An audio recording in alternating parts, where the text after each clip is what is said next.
ইসরায়েলের targeted killing এর জবাবে এবার খোদ মার্কিন টেক জায়ান্টদের বিরুদ্ধেই যুদ্ধ ঘোষণা করল ইরান। পশ্চিম এশিয়ায় বাড়ছে যুদ্ধের উত্তাপ। মঙ্গলবারই হুমকি দিয়েছিল royal guard Corp.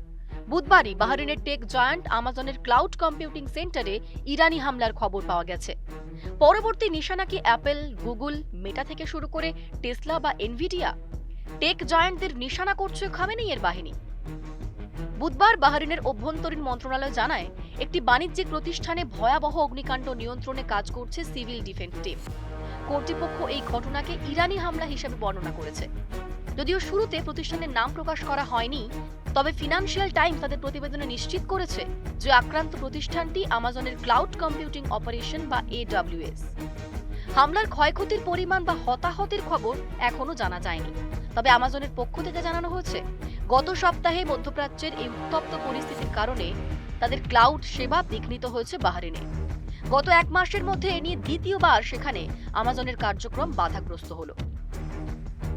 Amazon web service বা AWS হলো আমাজনের অন্যতম প্রধান আয়ের উৎস। বিশ্বের বহু গুরুত্বপূর্ণ ওয়েবসাইট এবং সরকারি কার্যক্রম এই পরিষেবার উপর নির্ভরশীল। ফলে এই ধরনের হামলা বিশ্বজুড়ে ডিজিটাল অবকাঠামো নিরাপত্তার উপর বড় প্রশ্নচিহ্ন এঁকে দিয়েছে। ইরানের একের পর এক প্রথম সারির নেতাদের হত্যার নেপথ্যে রয়েছে এই টেক কোম্পানিগুলোর প্রযুক্তি।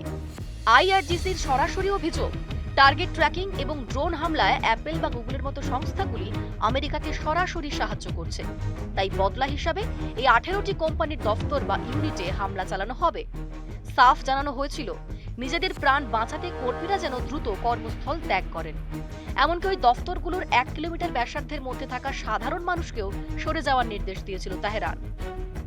কেন এত মরিয়া ইরান? গত 28শে ফেব্রুয়ারি থেকে শুরু হওয়া এই যুদ্ধে অপূরণীয় ক্ষতির মুখে পড়েছে ইরান ইসলামিক প্রজাতন্ত্র।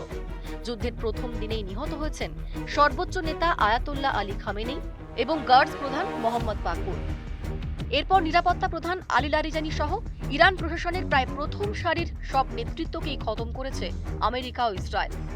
ট্রাম্প একদিকে যখন কূটনীতির কথা বলছেন, অন্যদিকে তখন ইসরায়েলি সেনাকে সবুজ সংকেত দিচ্ছেন টার্গেটেড অ্যাসাসিনেশন বা বেছে বেছে নেতা খুনের জন্য। এই দেওয়ালে পিঠ থেকে যাওয়া অবস্থা থেকেই এবার সফট টার্গেট হিসাবে প্রযুক্তি সংস্থাগুলিকে বেছে নিয়েছে ইরান। ইরান বলছে তারা ঘুরে দাঁড়ানোর ক্ষমতা রাখে। অন্যদিকে আমেরিকা ও ইসরায়েল চাইছে ইরানের নেতৃত্বকে সম্পূর্ণ নিশ্চিহ্ন করতে।